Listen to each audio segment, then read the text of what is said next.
Week 12. 4 games down, 12 left to go. Let's get started, because I don't have time for this bullshit. Buccaneers going on the road to take on the Indianapolis Colts. Both of these teams have been sneaky, so naturally this should be a good game. The Buccaneers couldn't get the job done against the 49ers, which is to be expected, and the Colts just got done with their bye week. Now, will that help the Colts?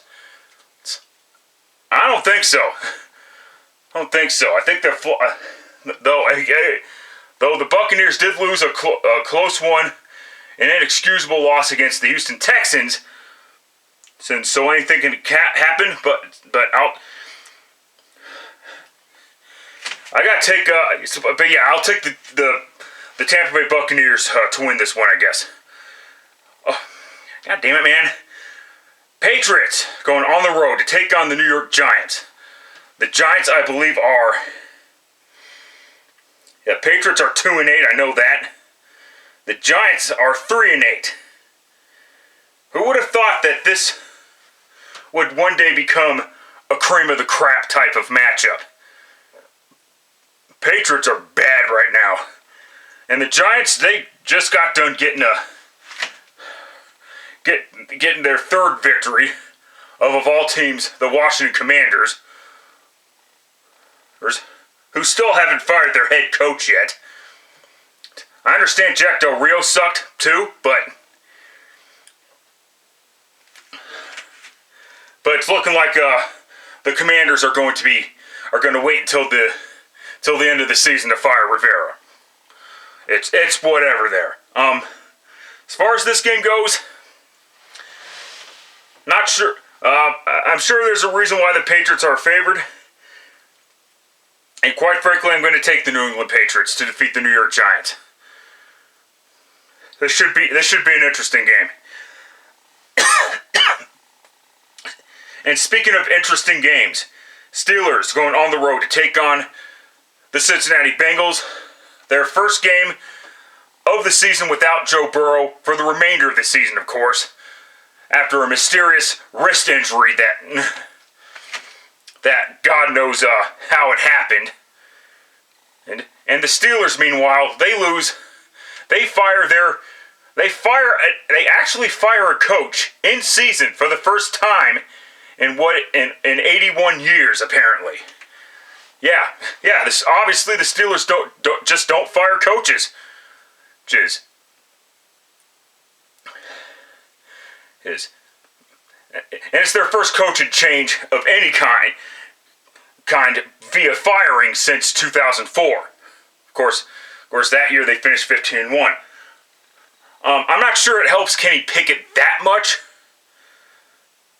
The Bengals are still a talented football team, but I'll take the Steelers to defeat the Bengals here because I'm not a firm believer in Jake Browning.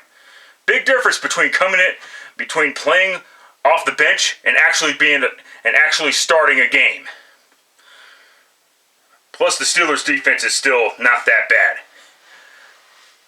I don't think firing Matt Canada actually helps things that much, but at least the Steelers did the right thing eventually. Though, quite frankly, Kenny Pickett is starting to become a major problem in his own right. Next up, Panthers going on the road to take on the Tennessee Titans. The Titans may be bad, but the Panthers are fucking dog shit. I mean, and I don't see that changing anytime soon. Unfortunately. Take the Titans to defeat the Panthers. Jaguars going on the road to take on the Houston Texans. The winner pretty much gets sole possession of first place. I believe the Texans are 6-4, and the Panthers are 7-3. Let me check to see if I have the facts right. Yep.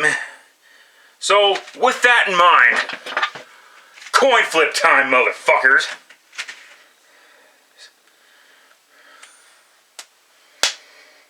landed tails. Oh, shit. I know the Texans have had the Jaguars number, especially as of late.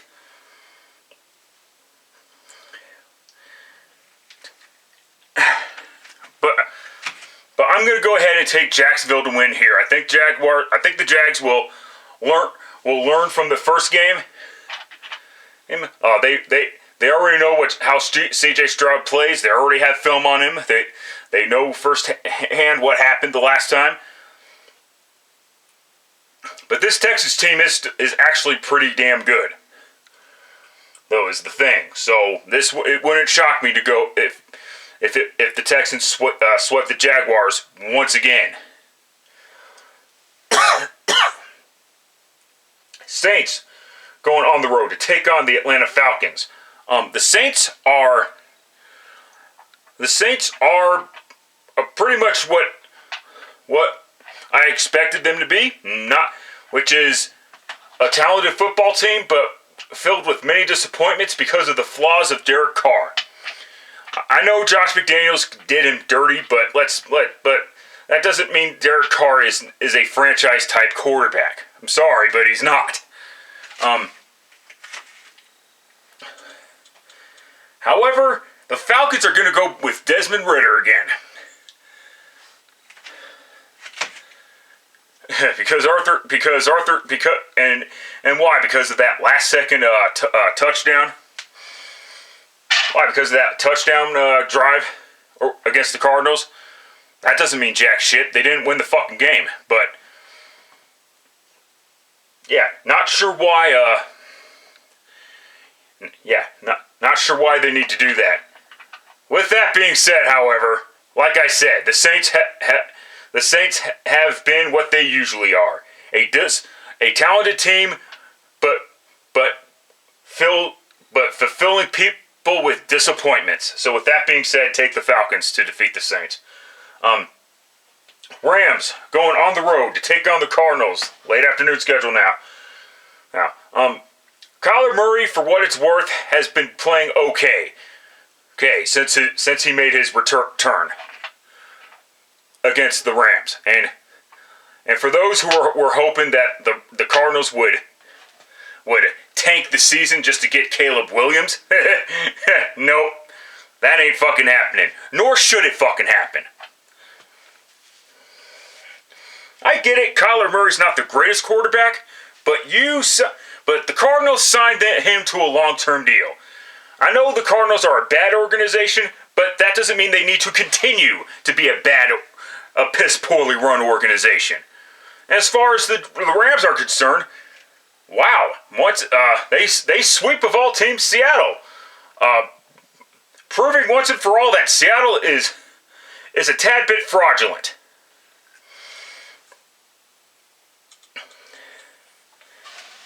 And the 49ers confirmed those suspicions on Thanksgiving night. With that being said, however, I don't think the Rams sweep the Cardinals. Here. Take the Cardinals to defeat the Rams. If I'm wrong, I don't give a shit. Okay. Browns going on the road to take on the Denver Broncos. Wow. The fact that Pittsburgh's lost to a Dorian Thompson-Robinson-led football team just proves that the Steelers made the right decision in firing Matt Canada and should have done it earlier. But I'll give the Browns credit here. The problem is now everybody's rooting for Cleveland again because of a certain guy named Deshaun Watson's not playing anymore. I take that back. They're still laughing at Cleveland because of the situation. And don't get it twisted. They deserve to be fucking laughed at. But wow. And as far as the Broncos go, they narrowly escaped. They had to come from behind to beat the Vikings, which is okay. Which is completely okay. The Vikings were actually a good football team still. And they still are a good football team. Despite despite the fact that they started 0-3. I mean, that loss was only their second loss since their 0-3 start. So, and the Broncos are starting to roll. Can the Broncos make it to Can the Broncos make it over 500 for the first time since mid-2021?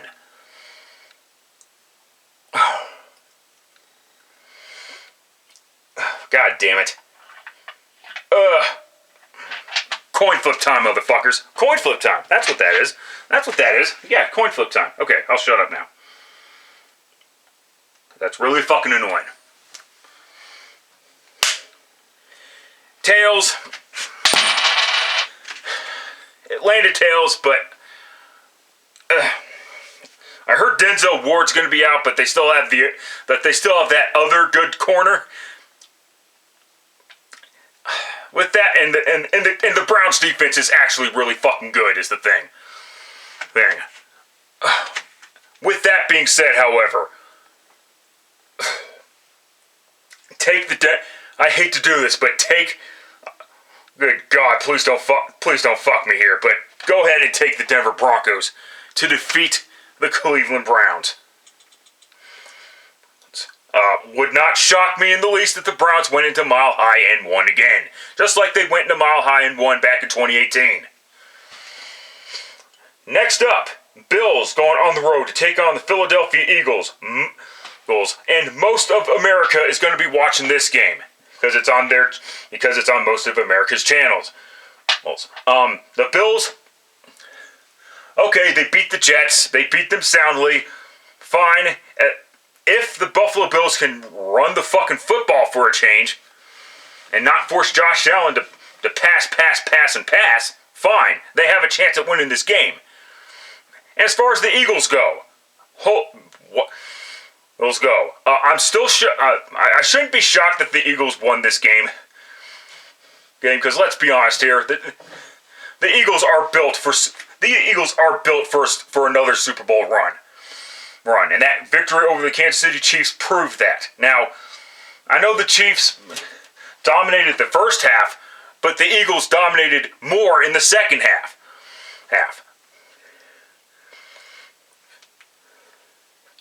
I mean, the Eagles didn't allow a single point in the second half against KC, handing Andy Reid his first loss against the Kansas City Chiefs, against them.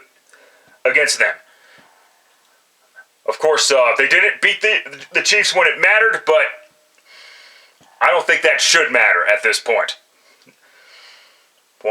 With that being said, I think the roll continues. Take the Philadelphia Eagles to defeat the Buffalo Bills. And that's all I've got to say about that one. Chiefs going on the road to take on the Las Vegas Raiders. Oh dear. This is what happens when you don't sign a receiver in the offseason. Talking about the Chiefs, of course. Because after the 21 season, they lost Tyreek Hill. After the 2022 season, they lost Juju Smith-Schuster. And now your only number one target is Travis Kelce.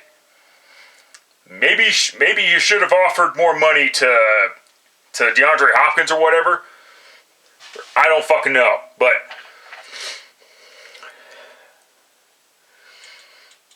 the Chiefs are just gonna have to get through this, season, hoping that these receivers develop. But Vontez Scantling, this is why he's not with the Packers anymore. Because that dropped touchdown pass was the game. They could have won that game, but they didn't.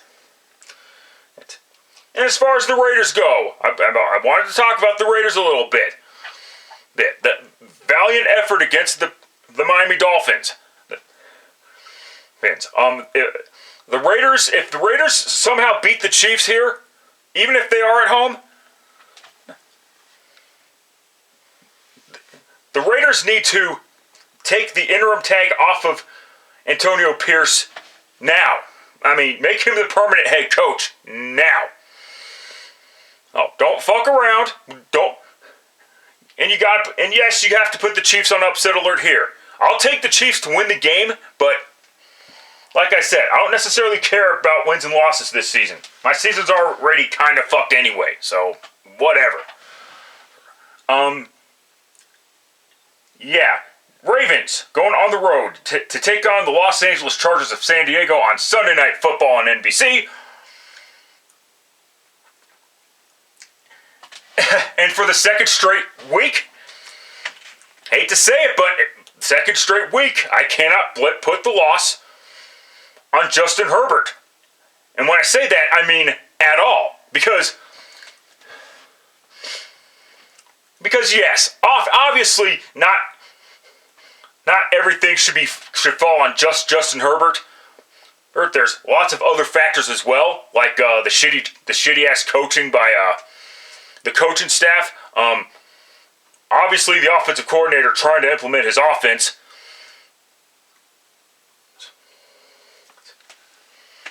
But Justin Herbert threw a pass right on the money to Johnston, and Johnston I think it should be John Stone, as in hands of fucking stone. What the fuck was that? It doesn't get that pass wasn't going to get any better than that.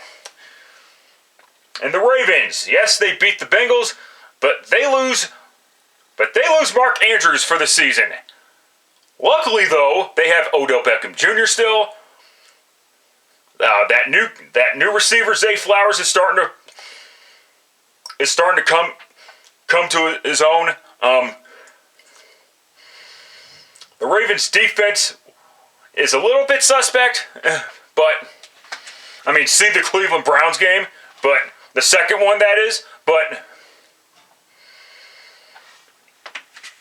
I hate to do it, but it's coin flip time.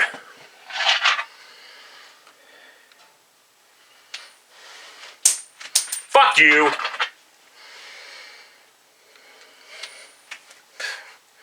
God damn. Fuck yourself with dildos, man. Fuck yourself with dildos.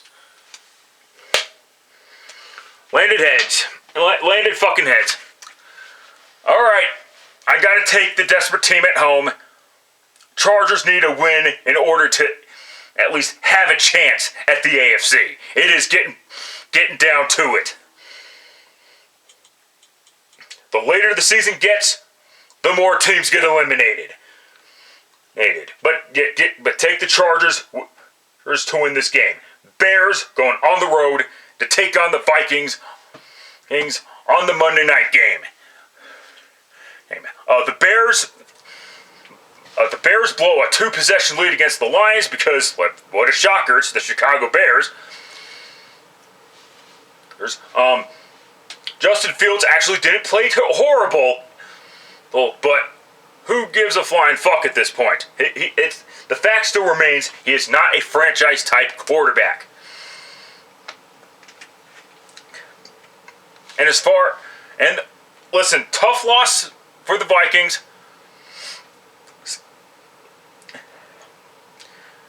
Logic tells you that the Bears should be able to beat the Vikings, but the last time the Bears faced the Vikings, Justin Fields, I'm getting my Justins mixed up, not a good sign. Justin Fields went back to typical Justin Fields because this Vikings defense is actually really fucking good. And quite frankly, I don't see. And of course, that was the game where Justin Fields hurt his thumb. I don't see anything changing from the last time these two teams met. So, with that being said, take the Vikings to defeat the Chicago Bears. And if you don't like my picks, well, you know the drill. Eat a nutritious bowl of maggots and wash it all down with a nice tall glass of rat's piss. But let's see what happens when the chaos continues. That's it. That's all. Till next time, later, fuckers.